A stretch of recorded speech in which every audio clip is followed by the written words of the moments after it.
तो ट्राई किया होगा खुद से, नहीं किया है तो फिर से ट्राई करना, वो करना खुद से ही है। मुझे इसका आंसर बताना है। मैं खाली क्वेश्चन नंबर 49 डिस्कस करूंगा, है ना। मैं क्वेश्चन नंबर 49 का डिस्कशन कर रहा हूं, उसके बाद फिर अगला टॉपिक शुरू करेंगे, अगला चैप्टर शुरू करेंगे, that will be the solid state, है ना।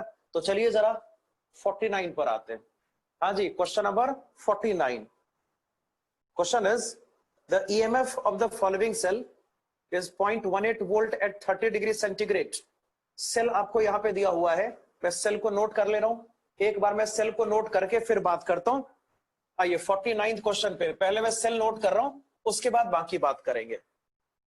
देख ऐसे लिखा पीटी सॉलिड, ऐसे लिखा PT solid oblique I have hydrogen gaseous, और हाइड्रोजन गैस का जो प्रेशर आपको दिया हुआ है 1 atm।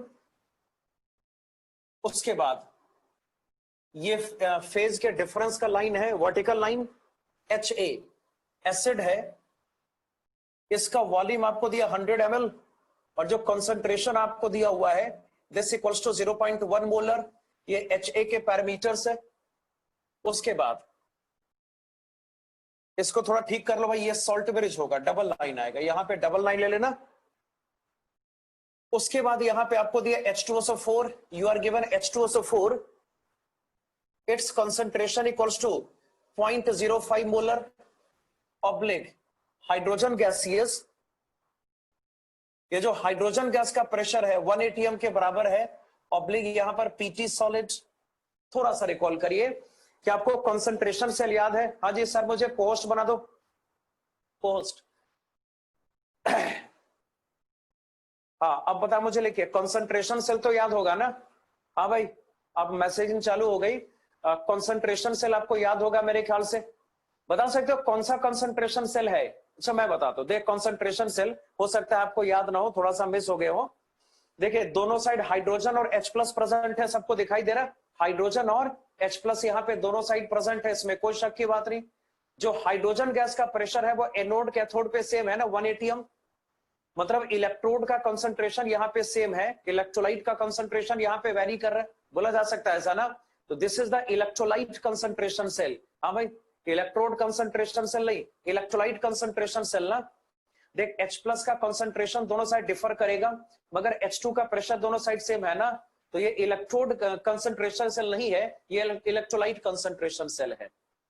और आपको शायद याद होगा कि जब हम किसी कंसंट्रेशन सेल की बात करते हैं तो उसका जो E नॉट होता है वो हमेशा 0 के बराबर होता है ना, सबको याद है।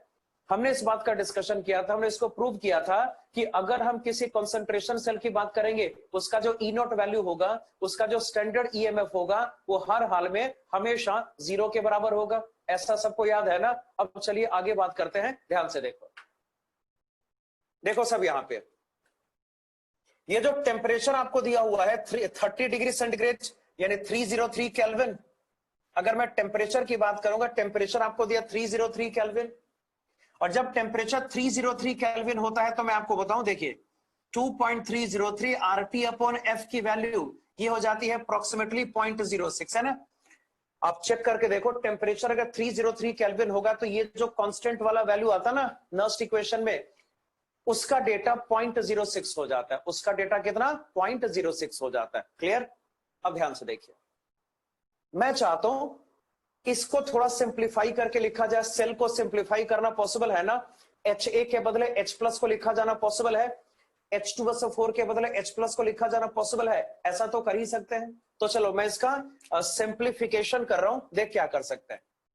जैसे पीटी सॉलिड ऑब्लिक, यहां पे लेंगे हाइड्रोजन गैसियस और H plus concentration, H plus लिया, सॉल्ट ब्रिज H2SO4, ये भी लिटरली H प्लस का फॉर्मेशन ही करेगा ना, और उसी H प्लस से हाइड्रोजन गैस का इंटरेक्शन होगा और सेल का फॉर्मेशन कंप्लीट होगा। उसके बाद यहां पे ऑब्लिक हाइड्रोजन गैस की बात आएगी, और उसके बाद यहां पे प्लेटिनम इलेक्ट्रोड है जो कि आपको दिख रहा है पीटी सॉलिड के फॉर्म में, this is our PT solid. अब थोड़ा ध्यान से देखिएगा, आप रिकॉल करें जैसे हमने एक डिस्कशन किया था, अगर आपको याद होगा कि अगर दो इलेक्ट्रोलाइट कंसंट्रेशन सेल दो हाइड्रोजन इलेक्ट्रोड को आपस में कनेक्ट कर दिया जाए, अगर हाइड्रोजन गैस का प्रेशर सेम रखा जाए तो एक हमने ईएमएफ कैलकुलेट करने का तरीका सीखा था ना, याद करिए। ईएमएफ कैलकुलेट करने का तरीका होता है 0.059 into pH anode minus pH cathode ना। ये फॉर्मूला याद है? हाँ भाई, लिख के बताना। ये फॉर्मूला आपको याद है ना, pH anode minus pH cathode वाला? तो थोड़ा ध्यान से देखिएगा, यहां देखो। ये जो एनोडिक साइड का पीएच होगा ये तो अननोन है ना, यहां पे पीएच क्या होगा हमें नहीं पता। पीएच एनोड यहां पे अननोन है, सबको श्योर है। मगर कैथोडिक साइड में प्रेजेंट है H2SO4, और आपको मालूम है कि जो H2SO4 होता है वो स्ट्रॉन्ग इलेक्ट्रोलाइट होता है ना। ये जो H2SO4 होगा वो स्ट्रॉन्ग इलेक्ट्रोलाइट होगा। अब बताइए, H2SO4 का कंसंट्रेशन 0.05 मोलर, ये 2H+ का फॉर्मेशन करेगा पर मोल ना। तो ऑब्वियस ही बात है, अगर यहाँ पे हम H+ के कंसंट्रेशन की बात करेंगे उसका डेटा 0.1 मोलर हो जाएगा। सोचो, अगर H2SO4 की बात करते हैं तो वहां पे कंप्लीट डिसोसिएशन पॉसिबल होता है। अगर हमारे पास H2SO4 का कंसंट्रेशन 0.05 मोलर है तो H+ का कंसंट्रेशन कितना होगा? 0.1 मोलर। यस और नो? अरे मालूम है ये सब चीज है ना, +2 में आगे इतना तो मालूम होगा। H2SO4 में जब पूरा डिसोसिएशन होगा तो H2SO4 के 1 मोल से H+ के 2 मोल्स का फॉर्मेशन करना पॉसिबल होगा। और अगर ऐसा होता है तो इस कॉन्टेक्स्ट में अगर बात करेंगे, बहुत आसानी से कहा जा सकता है कि कैथोडिक साइड में आपका जो H+ का कंसंट्रेशन होगा वो 0.1 मोलर के बराबर होगा। सबको श्योर ना? और अगर कंसंट्रेशन 0.1 मोलर के बराबर है तो बोल भाई, जो पीएच कैथोड होगा इसको लिखा जा सकता है बहुत आसानी से 1। हाँ जी, ये जो पीएच कैथोड यहां पर होगा 1 के बराबर होगा। पॉसिबल है? अरे हो सकता है ऐसा ना। आप देखिएगा ध्यान से। मगर ये जो एसिड HA है, इट्स अ वीक एसिड। ये वीक एसिड है। ये क्या है भाई? वीक एसिड है। ये जो एसिड HA है दैट्स अ वीक एसिड। और वीक एसिड अगर है तो इसमें पूरा डिसोसिएशन होगा नहीं, इसमें पूरा डिसोसिएशन संभव नहीं हो पाएगा। तो जो एनोड का पीएच होगा वो इसके हिसाब से नहीं, वो उसको हम ईएमएफ से कैलकुलेट करेंगे। और जरा ईएमएफ की वैल्यू थोड़ा सा यहां पे देखें इसमें। चलो यहां ध्यान से देखना, सेल का जो ईएमएफ आपको दिया है 0.18 वोल्ट है। याद करिए, हमने इस बात का डिस्कशन किया था, ये जो ईएमएफ होगा इज इक्वल टू, याद करो, 0.059 को इस बार लिखेंगे 0.06, क्योंकि टेम्परेचर आपका 303 केल्विन है। 0.06 into, we can say pH anode minus आपको यहां पे करना पड़ेगा पीएच कैथोड, और द वैल्यूज ईएमएफ कितना 0.18 वोल्ट इज इक्वल टू, और सोच आरएचएस यहां पर हो जाएगा 0.06 मल्टीप्लाइड बाई पीएच एनोड यहां पे कैलकुलेट करना है, माइनस अगर मैं पीएच कैथोड की बात करूंगा इसका डेटा यहां पे 1 के बराबर सबको दिख रहा है ना। अब इसको सॉल्व करें, बोल क्या रिजल्ट आएगा? ये कैंसिल होगा, 3 से सबको दिख रहा। और अगर पीएच एनोड कैलकुलेट करेंगे -1 को इधर शिफ्ट करना पड़ेगा। बहुत आसानी से कहा जा सकता है, बहुत आसानी से कहा जा सकता है कि जो आपका पीएच एनोड आएगा मस्ट बी इक्वल टू 4। बोल सकते हैं ना? तो जिस सेल का यहां पे हमने एग्जांपल लिया हुआ है उस सेल में अगर एनोड का पीएच कैलकुलेट करेंगे आपका जो करस्पॉन्डिंग डेटा होगा वो 4 के बराबर हो जाएगा। तो हमने देखा कैथोड का पीएच यहां पे 1 के बराबर है, एनोड का पीएच यहां पे हमने 4 कैलकुलेट करा ना। तो अभी थोड़ा सा स्पेस यहां पे चाहिए होगा लिखने के लिए, इसको नोट करो जल्दी से। इसको जल्दी नोट करना है, थोड़ा जल्दी करो ताकि हम अगला टॉपिक अभी शुरू कर पाए। ये सॉलिड स्टेट को हम जल्दी से शुरू कर पाए, इसको जल्दी नोट करके फिनिश करो।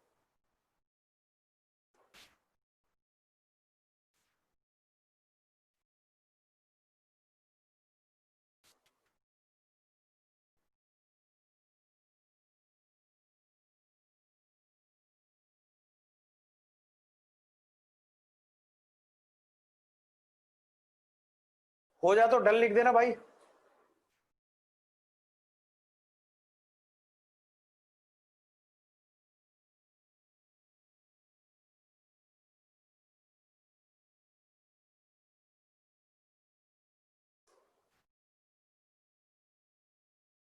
हो गया?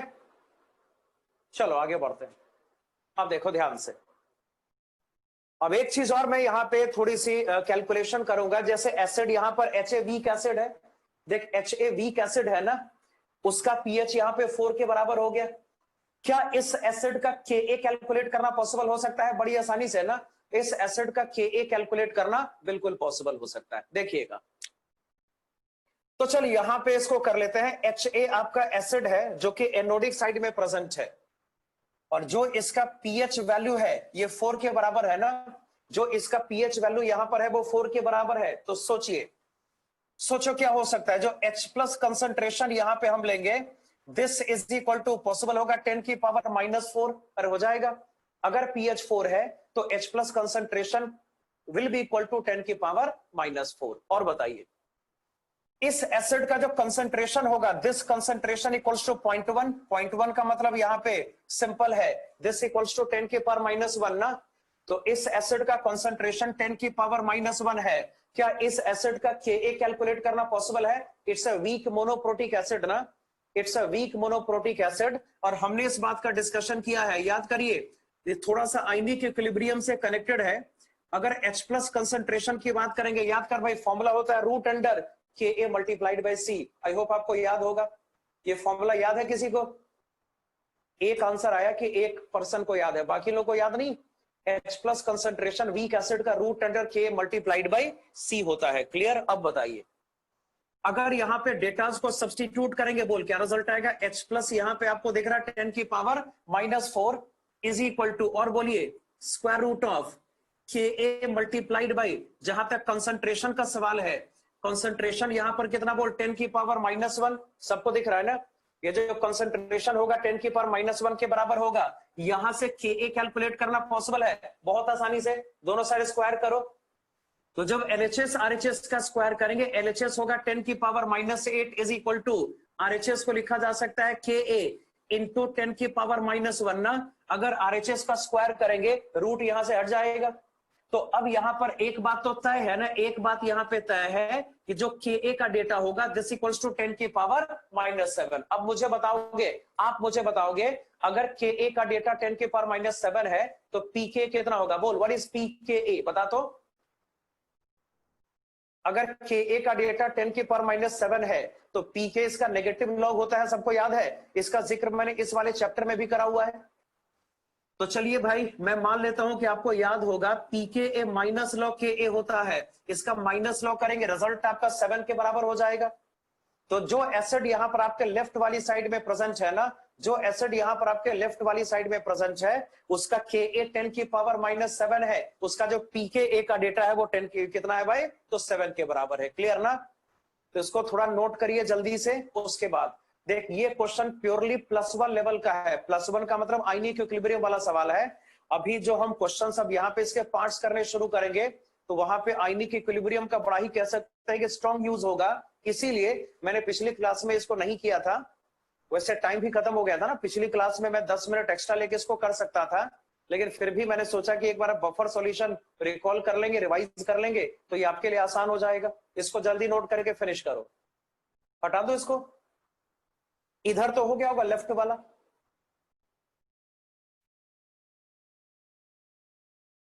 हटा दूं? चलो, इधर हो गया ना सबका?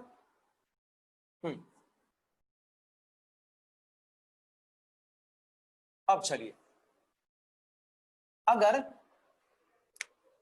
पहले क्वेश्चन पे नजर दौड़ाते हैं, अच्छा पहले क्वेश्चन पे पहले थोड़ा सा नजर दौड़ाओ, पहले सवाल में क्या कुछ है देख लेते हैं।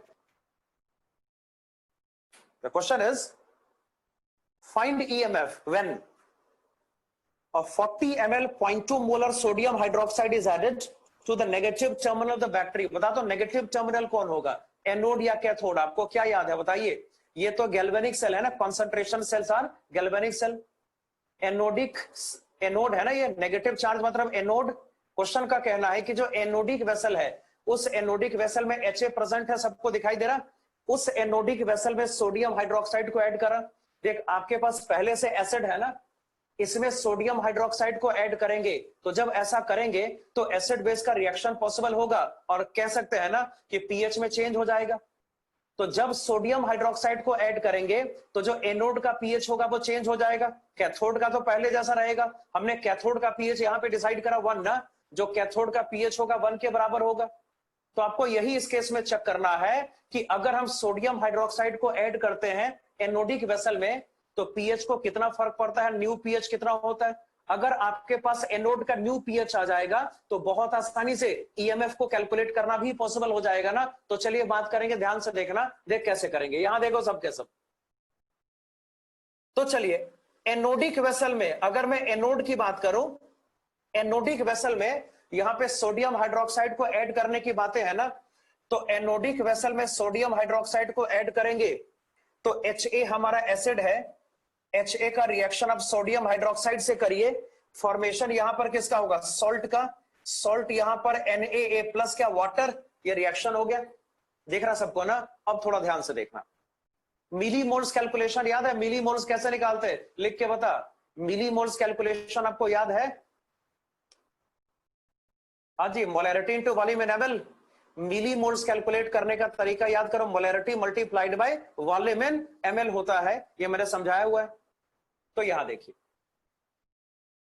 Ha का मोलैरिटी 0.1 है, वॉल्यूम 100 ml है। बता इसका मिली मोल्स कितना होगा, बोल।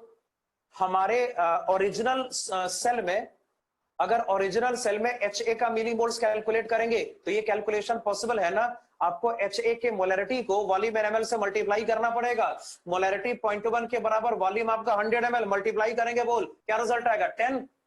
तो बहुत आसानी से कहा जा सकता है जो Ha का मिली मोल होगा मस्ट बी इक्वल टू 10 ना। और बताइए क्या सोडियम हाइड्रोक्साइड का मिली मोल कैलकुलेट कर पाओगे? डेटा पढ़ो, सोडियम हाइड्रोक्साइड का डेटा पढ़ो, मुझे बताओ इसका मिली मोल्स कितना होगा। सोडियम हाइड्रोक्साइड का वॉल्यूम है 40 ml, दिखाई दे रहा, और कंसंट्रेशन कितना, 0.2। अरे है कि नहीं, देखना, सोडियम हाइड्रोक्साइड की मोलैरिटी है कितना, 0.2 मोलर, वॉल्यूम आपका 40 ml। ऑब्वियस ही बात है, मल्टीप्लाई करेंगे क्या रिजल्ट आएगा, 8। तो बहुत आसानी से कहा जा सकता है कि जो सोडियम हाइड्रोक्साइड का मिली मोल्स इस वेसल में ऐड करा गया है वो 8 के बराबर है ना। अब बताइए अगर रिएक्शन होगा, जो कि बिल्कुल होगा, तो लिमिटिंग रिएजेंट कौन होगा, बता तो। इसमें लिमिटिंग रिएजेंट कौन सा होगा, सोडियम हाइड्रोक्साइड है ना। बता इसमें लिमिटिंग रिएजेंट कौन सा होगा, सोडियम हाइड्रोक्साइड होगा। तो इसका 8 इसके 8 से रिएक्शन करेगा, तो 8 में से 8 माइनस करेंगे, बोल क्या रिजल्ट आएगा, 0। 10 में से 8 माइनस करेंगे, बोल क्या रिजल्ट आएगा, 2। और बताइए अगर यहां पे सॉल्ट के मिली मोल्स की बात करेंगे, 8 आपका रिजल्ट आएगा। वाटर से मतलब होता है नहीं ना, तो भी चल लिख लेते हैं। अब बता, is it a buffer solution और नॉट, क्या ये बफर सॉल्यूशन है या नहीं है, बता तो। ये बफर सॉल्यूशन है ना, आप याद करो, ये बफर सॉल्यूशन है। कैसे भैया, सोडियम हाइड्रोक्साइड हो गया खत्म, वाटर तो सॉल्वेंट का हिस्सा होगा, वाटर से मतलब होता नहीं है। तो अगर हमारे पास एक वीक एसिड है और उसी का सोडियम सॉल्ट भी प्रेजेंट है आपके सॉल्यूशन में, ऑब्वियस सी बात है that's an acidic buffer solution. तो जब सोडियम हाइड्रोक्साइड यहां पर ऐड करेंगे तो लेफ्ट वाली साइड में, एनोडिक वाली साइड में, एनोड वाली साइड में एक एसिडिक बफर का फॉर्मेशन होगा, जो कि होता आपको दिख रहा है। अब बताइए इस बफर का पीएच कैलकुलेट करना आएगा, थोड़ा सा याद करें इसका फॉर्मूला, याद है? अगर एसिडिक बफर का पीएच कैलकुलेशन आप करेंगे, बोल क्या रिजल्ट आएगा, बता दो। पीएच इज इक्वल टू, हाँ भाई मैंने इसको डिराइव करके बताया था ना, pH is equal to pK plus log of anion upon acid. तो एनाइन का मतलब ए माइनस होगा और एसिड का मतलब यहां पर HA होगा। ऐसा बड़ी आसानी से कहा जा सकता है ना। अब बोलो दिस इज इक्वल टू, क्या लगता है भाई, पीके हमने एसिड का 7 कैलकुलेट किया है, तो 7 प्लस 1/2 इंटू, और बोलिए याद करो, कॉन्सेंट्रेशन को मोल्स या मिली मोल से रिप्लेस करना पॉसिबल है ना। याद है कुछ, ये कॉन्सेप्ट कितनों को याद है? जब हमने बफर सॉल्यूशन का डिस्कशन किया था तो मैंने कहा था ना कि कॉन्सेंट्रेशन के बदले मोल्स या मिली मोल्स को लिखा जा सकता है। क्यों लिखा जा सकता है, बता तो लॉजिक कुछ याद है पुराना, या ऐसे यस लिख रहा हूं? हाँ भाई इस वाले फॉर्मूले में मैंने कहा था ना, याद करिए, ऐसे बहुत सारे क्वेश्चन हमने करे थे 11th क्लास में ना, जहां पे हम जैसे लिखा तो कंसंट्रेशन है, मगर कंसंट्रेशन के बदले मोल्स हमने लिख दिया था ना। क्यों कर दिया था ऐसा, याद करो। वॉल्यूम, जो वॉल्यूम ऊपर वही वॉल्यूम नीचे होगा, सॉल्यूशन तो सेम है ना, वी से भी कैंसिल हो जाएगा। तो ठीक है, याद है तो अच्छी बात है, नहीं तो घर पे याद करना थोड़ा सा। 1/2 इंटू वो लॉग ऑफ, क्या लगता है भाई, ए माइनस का कंसंट्रेशन या ए माइनस का जो मोल्स होगा वो सॉल्ट वाला वैलिड होगा ना। तो NaA का 8 मिली मोल्स है, तो A माइनस का भी 8 मिली मोल्स का फॉर्मेशन होगा। तो A माइनस के मिली मोल्स को 8 लिखेंगे, HA का मिली मोल्स यहाँ पे 2 के बराबर होगा। क्या लगता है भाई, लॉग ऑफ 4। याद कर log 4 कितना होता है 0.6, याद है log ऑफ 4 कितना होगा 0.6/2 कितना 0.3। मतलब यहां पे साफ कहा जा सकता है कि जो pH आएगा वो 7 + 0.3 हो जाएगा। कितना आएगा 7.3 ना। 7 प्लस देख log 4 0.6 होता है, सबको याद है। इसका 1/2 करेंगे, सॉरी 1/2 क्यों करेंगे, अरे गड़बड़ हो गया।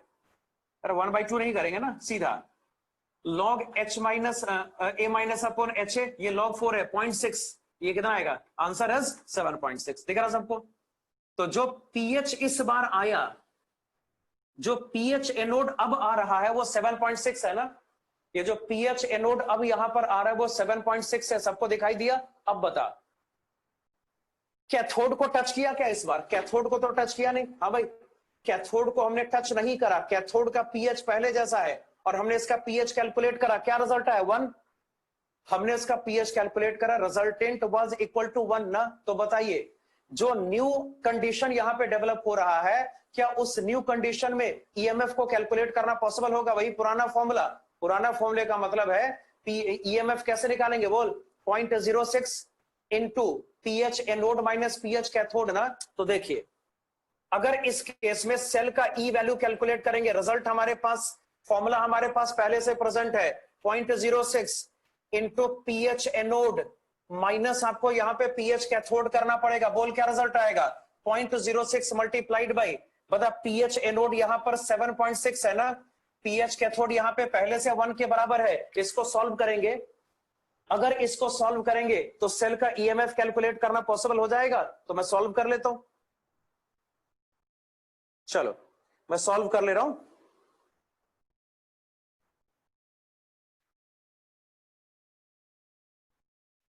.396, जब इसको सॉल्व करेंगे रिजल्ट यहां पर होगा 0.396 और ये सॉल्व हो गया, वोल्ट में आंसर आएगा। अरे समझे बात को, देखो इधर एनोडिक वेसल में इमेजिन कुछ कर पा रहे हो। अरे भाई सेल में एनोड कैथोड होता है ना, दो हाइड्रोजन इलेक्ट्रोड को आपस में जोड़ा गया है, अबे जोड़ा गया है ना, तो उसमें एक साइड एनोड होगा दूसरा साइड कैथोड होगा। ये साइड एनोड का है और ये साइड कैथोड का है। अगर एनोडिक वेसल में सोडियम हाइड्रोक्साइड को डालोगे तो जो HA होगा वो सोडियम हाइड्रोक्साइड से रिएक्शन करेगा ना। अरे भाई 12th में हो, इतना तो मालूम है एसिड बेस आपस में रिएक्ट करता है, लिख के बता, मालूम है इतना। Everybody should answer, acid base का रिएक्शन होता है ना भाई, अबे होता है कि नहीं होता। तो रिएक्शन होगा तो HA बचेगा और सॉल्ट बचेगा। इट्स अ बफर सॉल्यूशन, ये एसिडिक बफर सॉल्यूशन है ना, मतलब एनोडिक साइड का जो पीएच होगा वो इस बफर सॉल्यूशन से डिसाइड होगा, इस बफर सॉल्यूशन के पीएच के बराबर हो जाएगा। तो अगर बफर सॉल्यूशन का पीएच हम कैलकुलेट करेंगे, ये सब हमने पढ़ा हुआ है ना, काफी डिटेल में पढ़ा हुआ है 11th क्लास में, अगर आपको याद होगा तो यहां से पीएच एनोड कैलकुलेट करना पॉसिबल हो गया। जहां तक कैथोड का सवाल है, हमने कैथोड को टच किया बिल्कुल नहीं, इसका सीधा सा मतलब है कैथोड का पीएच 1 के बराबर होगा और आराम से ईएमएफ को कैलकुलेट करना पॉसिबल हो जाएगा। क्लियर ना, इसको नोट करिए फिर आगे बात करते हैं।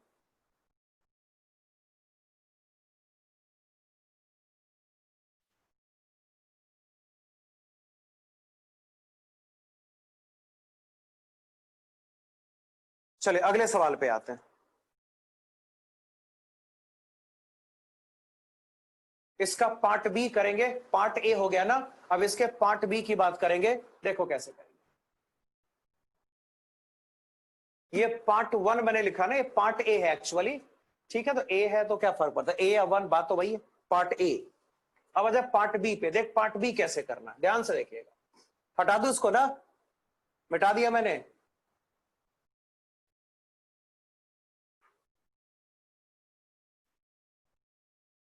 जरा पार्ट बी पे आना, देख कैसे करेंगे इसको। Read the statement, 50 ml of 0.2 molar sodium hydroxide is added to the negative terminal of the battery। हाँ जी, सेम टर्मिनल पे अब क्या करना है, तो सोडियम हाइड्रोक्साइड का एक सॉल्यूशन फिर से पुट करना है। वॉल्यूम है 50 ml और मोलरिटी 0.2 के बराबर। ये सेल है, इसमें सोडियम हाइड्रोक्साइड फिर से ऐड करेंगे नेगेटिव वाली साइड में एनोडिक वेसल में, और उसके बाद फिर से पीएच कैलकुलेशन करेंगे और आंसर फाइंड करेंगे। सॉल्ट हाइड्रोलिसिस याद है किसी को, लिख के बताना, सॉल्ट हाइड्रोलिसिस याद है, यस और नो। सॉल्ट हाइड्रोलिसिस याद है किसी को 11th से? उसके फॉर्मूलाज याद है, पीएच कैलकुलेशन के फॉर्मूलाज? अब भैया बहुत कम आंसर आ रहा है। बाकी लोग क्या, अभी तो स्कूल तो जाना होता नहीं, तो अभी ये तो बहाना नहीं है ना कि भाई हमें टाइम नहीं मिलता है। 11th की बातें रिवाइज करोगे तभी ना कुछ आगे कर पाओगे एग्जाम में, तभी कुछ क्वेश्चन हो पाएंगे। चलो यहां देखो सबके सब, तो फिर से वही बात, नेगेटिव टर्मिनल में सोडियम हाइड्रोक्साइड को ऐड करना है इस बार, तो Ha plus sodium hydroxide converts into, जो प्रोडक्ट यहां पर होगा that is NaA plus we have to write water, लिख लिया ऐसा। बता मुझे Ha का मिलीमोल्स कितना भाई? वही 10, मोलैरिटी 0.1 है, वॉल्यूम आपका 100 ml है, तो जो Ha का मिलीमोल्स यहां पर होगा वो 10 के बराबर होगा ना। बोल सोडियम हाइड्रोक्साइड का कितना मिलीमोल्स, लिख के बता। सोडियम हाइड्रोक्साइड का बोल कितना मिलीमोल्स है? मोलैरिटी 0.2, वॉल्यूम आपका 50 ml, मल्टीप्लाई करेंगे 10 आएगा। अबे आएगा ना। सोडियम हाइड्रोक्साइड का मोलैरिटी और वॉल्यूम इन ml को मल्टीप्लाई करोगे तो वो 10 ही तो आएगा। इस बार क्या दिख रहा है? कंप्लीट रिएक्शन, यस और नो बता। इस बार क्या दिख रहा है भैया? कंप्लीट रिएक्शन दिख रहा है। We have the complete reaction. तो ठीक है, 10 में से पूरा 10 माइनस करेंगे, क्या बचेगा? 0। यहां से पूरा 10 माइनस करेंगे, बचेगा 0। इसका 10 इसके 10 से रिएक्शन करता है ना, ये जो सॉल्ट का मिलीमोल्स होगा वो 10 के बराबर हो जाएगा, वाटर का 10 हो जाएगा। लेकिन वाटर से मतलब है क्या? नहीं, वाटर तो सॉल्वेंट का पार्ट हो जाएगा। अब बता, अगर केवल सॉल्ट बचता है तो सॉल्ट हाइड्रोलिसिस अप्लाई करते हैं ना भाई, याद करो। अगर केवल सॉल्ट बचता है तो सॉल्ट हाइड्रोलिसिस अप्लाई करते हैं, और जब सॉल्ट हाइड्रोलिसिस अप्लाई किया जाता है तो उसमें सॉल्ट का कंसंट्रेशन यूज किया जाता है ना। ये सब तो मिलीमोल्स है, ये 10 क्या है? मिलीमोल्स। ध्यान से देख, ये 10 हमारा मिलीमोल्स है ना भैया, ये तो मिलीमोल्स है, हाँ या ना? बता, ये 10 तो मिलीमोल्स है ना, तो इसका कंसंट्रेशन तो कैलकुलेट करना पड़ेगा, मोलैरिटी इसकी कैलकुलेट करनी पड़ेगी। और ये कैसे निकालेंगे? सोचते हैं, अगर सोडियम का जो सॉल्ट हमने डेवलप किया जिसका हाइड्रोलिसिस आप कराएंगे, अगर उसका कंसंट्रेशन कैलकुलेट करना है तो कैसे करेंगे? कंसंट्रेशन कैलकुलेट करने का तरीका मिलीमोल्स अपॉन वॉल्यूम इन ml होता है। हाँ भाई, ये याद है किसी को? आप बताना जरा, ये फॉर्मूला याद है? मोलैरिटी निकालते हैं तो उसके दो फॉर्मूलाज है ना, एक तो moles upon volume in litre, और अगर मिली मोल्स होगा तो वॉल्यूम इन ml यूज करेंगे। अब भाई याद नहीं है तो ये तुम्हारी बहुत बड़ी गलती है, उसको जल्दी सुधार लो, थोड़ा सा फॉर्मूलाज वगैरह रिकॉल कर लो, रिवाइज कर लो घर पे, है ना। जो तरीका मैं यूज करता हूं उसमें फॉर्मूलाज को मैं ऐसे मिनिमाइज रखता हूं, है ना। तो हर चैप्टर में 5 से ज्यादा फॉर्मूलाज, 5-6 से ज्यादा फॉर्मूला आपको मिलेंगे नहीं, समझे ना। तो 5-6 फॉर्मूलाज, एक काम करो ना, लिस्ट बना लो ना, जैसे एक पेज पे एक चैप्टर का सारा फॉर्मूलाज आ जाएगा, एक पेज पे क्या, हाफ पेज पे आ जाएगा। कुछ फॉर्मूलाज जो मैंने टिक करे हैं वो सब याद कर लो, है ना। तो चलिए, ये हो गया मिलीमोल्स अपॉन वॉल्यूम इन ml। अब देखिएगा, ये जो मिलीमोल्स यहाँ पे सोडियम सॉल्ट का है वो 10 है। बता वॉल्यूम कितना है? कोई बता सकता है वॉल्यूम कितना है? बता। देख, Ha का वॉल्यूम 100 ml, याद कर, Ha का वॉल्यूम 100 ml, और जो सोडियम हाइड्रोक्साइड का वॉल्यूम है 50 ml ना, याद है। ये 100 तो 50, कितना वॉल्यूम? 150 ml, याद करो, volume is equal to 150 ml। तो अगर नेट वॉल्यूम यहां पे हम निकालेंगे तो 150 ml आएगा। बोल क्या रिजल्ट आएगा? 1/15। तो जो कंसंट्रेशन यहां पर इस सॉल्ट का हमें दिख रहा है ये 1/15 के बराबर है ना। और याद करिए, जब सॉल्ट हाइड्रोलिसिस का इस्तेमाल करते हैं तो लॉग ऑफ सी कैलकुलेट करना पड़ता है ना, कुछ याद है? सॉल्ट हाइड्रोलिसिस के पीएच वाले फॉर्मूले में लॉग ऑफ सी प्रेजेंट होता है। लॉग सी का मतलब यहां पर क्या होगा? वो log 1/15, अरे होगा ना। log सी का मतलब यहां पर होगा log 1/15। थोड़ा मैथ्स है इसमें, देखिए, अगर मैं इसको लिखूं तो ऐसा लिखा जा सकता है माइनस log 15, ऐसा करेंगे। log 1/15 को लिख सकते हैं माइनस log 15। इतना मैथ्स आई होप आपको आता होगा। अब बताइए log 15 कैसे कैलकुलेट करेंगे? कोई बोलो, log 15 कैसे निकालेंगे? माइनस को बाहर रहने दो। अच्छा बता, 15 को लिखा जा सकता है बहुत आसानी से 5 into 3 ना, मतलब कि माइनस को छोड़ो, बाहर करो, ये कितना आएगा? log of 5 प्लस यहां पे log of 3 ना। और सोचिए log 5 कितना है? अप्रोक्सीमेटली 0.7। याद करिए, बीओसी पढ़ाया था ना, उसमें कुछ log की वैल्यूज मैंने निकाल के दिखाई थी। तो log 5 अप्रोक्सीमेटली 0.7 ले लो। और बता log 3 कितना है? अप्रोक्स 0.48। याद करो, log 3 कितना बोले, अप्रोक्सीमेटली 0.48 ना, ये कितना आएगा बताता हूं, 1.18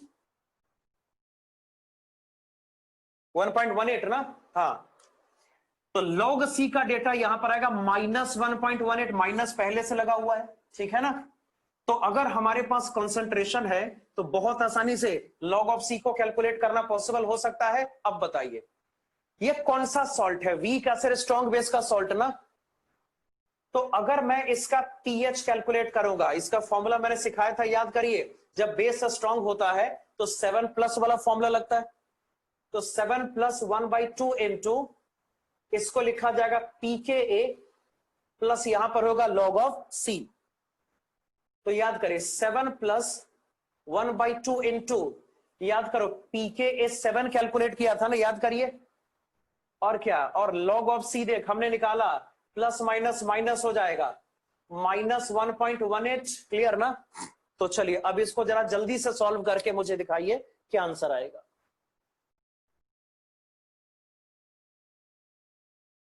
चलो जी करते हैं ना। 7 - 1.18 डिवाइडेड बाय 2 प्लस 7, 9.91 आ रहा है। हाँ भाई, जो pH यहां पर इस बार है वो 9.91 के बराबर है, और ये pH फिर से क्या होगा बोल, pH एनोड, ये pH फिर से क्या होगा बोल, pH एनोड हो जाएगा, है ना। अब बताइए, तो अगर मैं अब इस कंडीशन में सेल का ईएमएफ कैलकुलेट करूंगा, कैलकुलेशन का तरीका 0.06 इंटू आपको यहां पे करना पड़ेगा pH anode minus pH cathode ना, याद करो। तो this is equal to pH anode यहां पर हो गया कितना बोल, पहले तो 0.06 ना, pH एनोड यहां पर हो जाएगा 9.91 माइनस pH कैथोड पहले से 1 है। अब इसको सॉल्व करके आंसर फाइनल किया जा सकता है, जल्दी बोल कितना आंसर आएगा। 8.91 मल्टीप्लाइड बाई 0.06, तो ये हो गया 0.5346, आंसर यहां पे है 0.5346 वोल्ट, है ना। देख अगर दिक्कत आ रही है तो इसमें, हाँ भाई मैं A5 को नहीं बोल रहा, अगर बाकी बैच को दिक्कत आ रही तो इसमें आपकी बहुत बड़ी फॉल्ट है, ये सब याद करना पड़ेगा, ध्यान रहे। 46 आएगा 46, ये सब फॉर्मूलाज थोड़े बहुत आपको याद करने पड़ेंगे, है ना। तो सॉल्ट हाइड्रोलिसिस हो गया, बफर हो गया, ये सब हमने काफी डिटेल में पढ़ा था ना, तो सब फॉर्मूलाज कम से कम याद आपको रहने चाहिए। खैर इस क्वेश्चन का ये सॉल्यूशन है, ये नोट किया, जल्दी नोट करना इसको, बस एक पार्ट और रह रहा है, 3 ही पार्ट है ना इसमें। A5 वाले आराम से बैठिए, जब रिवीजन होगा तब, जब रिवीजन होगा तब, तुमसे भी एक्सपेक्टेड है ना कि 11th कहीं ना कहीं पढ़ा होगा ना, अरे 11th क्लास कहीं ना कहीं पढ़ के आए होगे ना, तो एक्सपेक्टेड तो यही है कि आपको 11th के फॉर्मूलाज मालूम होने चाहिए, है ना। नहीं मालूम है तो ये फिर भी तुम्हारी फॉल्ट है ना, +1 को ऐसे ही निकाल देना, +1 में मजे करना, ये स्टूडेंट की बहुत बड़ी गलती होती है, इसका खामियाजा आगे चल के भुगतना होता है। फिर भी तो यहां तो डिस्कशन होगा, जब आईनी का डिस्कशन होगा तो वहां पे सीख लेना कि क्या करना होता है।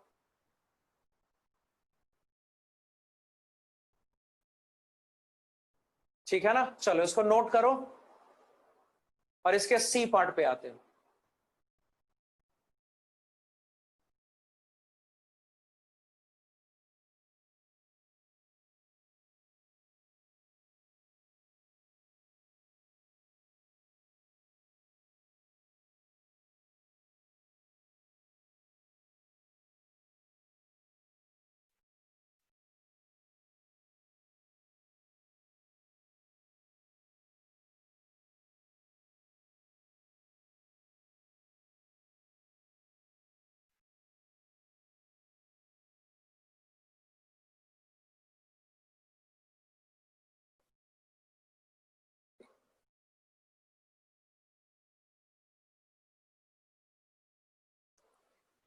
थोड़ा जल्दी करिए, हो गया क्या, सी पार्ट पे आते हैं, इसके बाद पार्ट सी,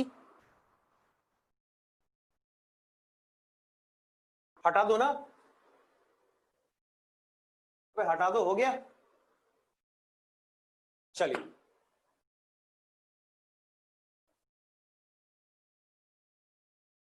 चलिए last one is part C. हाँ जी, हाँ 6 क्यों लिखा मैंने, C part. 50 ml of 0.2 molar sodium hydroxide is added to 100 ml of H2SO4 at the positive terminal of the battery, है ना।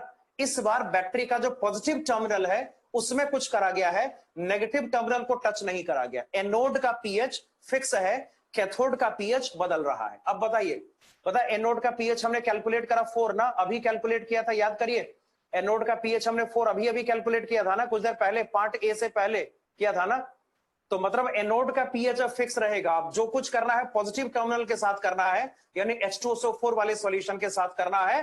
तो इस वाले साइड में सोडियम हाइड्रोक्साइड ऐड करेंगे। तो ऐड करके देखते हैं रिएक्शन कैसा हो सकता है।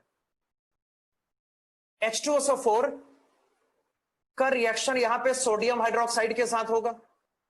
बता भाई, एसिड बेस का रिएक्शन है, सॉल्ट एंड वाटर का फॉर्मेशन होगा।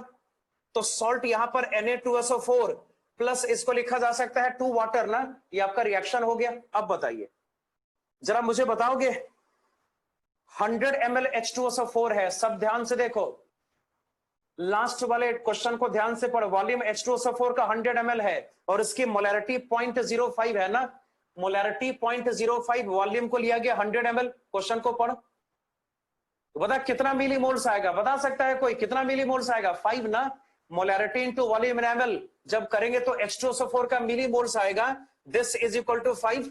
जरा सोडियम हाइड्रोक्साइड की बात करें, बोल, सोडियम हाइड्रोक्साइड का मोलैरिटी है 0.2, सोडियम हाइड्रोक्साइड का मोलैरिटी है 0.2 और वॉल्यूम है 50 ml, ये कितना 10। तो सोडियम हाइड्रोक्साइड का मिली मोल्स यहां पे 10 के बराबर हो गया। अब देखो ध्यान से देखो, इसमें कोई लिमिटिंग रिएजेंट नहीं है ना, याद करिए इसमें कोई लिमिटिंग नहीं है। और लिमिटिंग है इसमें कोई क्या नहीं, और इसका 1 इसके 2 से रिएक्शन करता है ना, तो इसका जो 5 होगा इसके 10 से रिएक्शन करेगा। अब इतना मालूम है कम से कम, बता बता इसमें कोई कौन सा लिमिटिंग रिएजेंट होगा, बता तो। एक 5 है, दूसरा 10 है, कौन सा लिमिटिंग होगा, H2SO4 या सोडियम हाइड्रोक्साइड? बोल।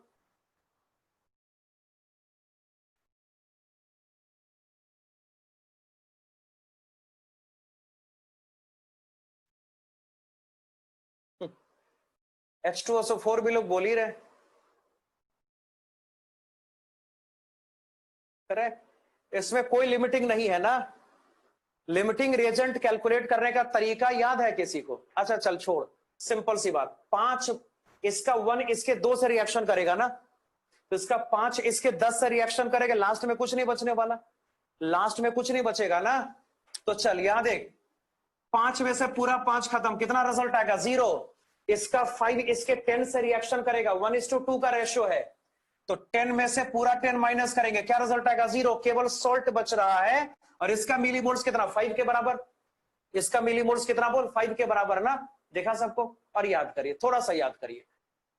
अब ये भी मुझे तो डाउट है कि ये भी देखो, एक ने गलत फॉर्मूला बोल भी दिया। अरे बेवकूफ आदमी, स्ट्रॉन्ग एसिड स्ट्रॉन्ग बेस का जब सॉल्ट, याद करो, स्ट्रॉन्ग एसिड स्ट्रॉन्ग बेस के सॉल्ट का हाइड्रोलिसिस नहीं होता है ना। हाँ कुछ याद है? वो तो वीक एसिड वीक बेस वाला है ना, कि पीके प्लस PK2 ऐसा कुछ कर दिया। स्ट्रॉन्ग एसिड स्ट्रॉन्ग बेस का सॉल्ट का कोई हाइड्रोलिसिस नहीं होता। पढ़ो, आईनी के नोट्स पढ़ना सबको, आईनी के नोट्स पढ़ो और जो डाउट सेशन लगता है उसमें आके डाउट्स पूछो, बिना उसके नहीं होने वाला है। आप घर में बैठ जाएंगे आराम से तो हो गया, फिर मामला खत्म। इतनी मेहनत से आपको सब कुछ पढ़ाया गया, सब कुछ गायब कर दिया। हाँ मैं क्या बोला, स्ट्रॉन्ग एसिड स्ट्रॉन्ग बेस के सॉल्ट का कोई हाइड्रोलिसिस नहीं होता है, ये हमने डिस्कस किया हुआ है। मतलब इसका कोई हाइड्रोलिसिस नहीं होगा, रिजल्टिंग सॉल्यूशन न्यूट्रल होगा। देखना नोट्स में, सॉल्ट हाइड्रोलिसिस में इसका डिस्कशन किया था कि जब स्ट्रॉन्ग एसिड का स्ट्रॉन्ग बेस से पूरा रिएक्शन होता है ना, तो रिजल्टिंग सॉल्ट का कोई हाइड्रोलिसिस नहीं होता और जो पीएच होगा वो 7 के बराबर होगा, सॉल्यूशन आपका न्यूट्रल हो जाएगा। तो स्ट्रॉन्ग एसिड स्ट्रॉन्ग बेस के सॉल्ट का कोई हाइड्रोलिसिस नहीं होगा, सॉल्यूशन आपका न्यूट्रल होगा। न्यूट्रल सॉल्यूशन का पीएच कितना बोल? 7। न्यूट्रल सॉल्यूशन का पीएच हो जाएगा 7। लेकिन इसमें एक छोटा सा पेच है ना, छोटा सा पेच इसमें है। देखो पेच क्या है, टेम्परेचर है 298, कितना 303 केल्विन ना, टेम्परेचर कितना है 303 केल्विन, अरे है ना, 298 नहीं है तो भी लगभग 7 ही होगा, लगभग पीएच कितना होगा? 7 ही होगा। अब जो बात मैंने बोली है, जो बात मैंने बोली है वो उसी के पल्ले पड़ेगी जो थोड़ी सी घर पे थोड़ा वर्कआउट करते हैं, थोड़ी प्रैक्टिस करते हैं, 11th क्लास वाली। बता भाई, क्या न्यूट्रल सॉल्यूशन यहाँ पे pH 7 देगा? यस और नो? क्या न्यूट्रल सॉल्यूशन यहाँ पे pH 7 देगा? यस और नो? नहीं देगा। वो 298 केल्विन पे देता है ना, याद कर, 298 केल्विन पे आपका Kw 10 के पावर -14 होता है ना। यहाँ पे तो Kw डिफरेंट हो जाएगा, तो भी ज्यादा फर्क नहीं पड़ेगा ना। तो हम यहाँ पे देख, हम यहाँ पे इसको लिखेंगे अप्रोक्सीमेटली 7, एग्जैक्ट 7 नहीं बोल सकते है ना, एग्जैक्ट 7 नहीं बोला जा सकता है, अप्रोक्स यहाँ पे 7 बोला जा सकता है। तो ये जो pH यहां पर है वो कौन सा pH है? कैथोड वाला pH है भैया, ये तो कैथोड वाला pH है ना, तो अप्रोक्स इसको 7 लिखा जा सकता है, एग्जैक्ट 7 नहीं होगा ये। तो चलिए, ये कैथोड वाला pH है ना, क्योंकि हम इस वाले साइड में सोडियम हाइड्रोक्साइड को ऐड कर रहे थे। और बताइए, तो अगर हम यहां पे सेल का EMF कैलकुलेट करेंगे, बोल क्या रिजल्ट आएगा? 0.06 मल्टीप्लाइड बाई जो डेरिवेशन हुआ उसको अप्लाई करो, pH एनोड माइनस यहाँ पे pH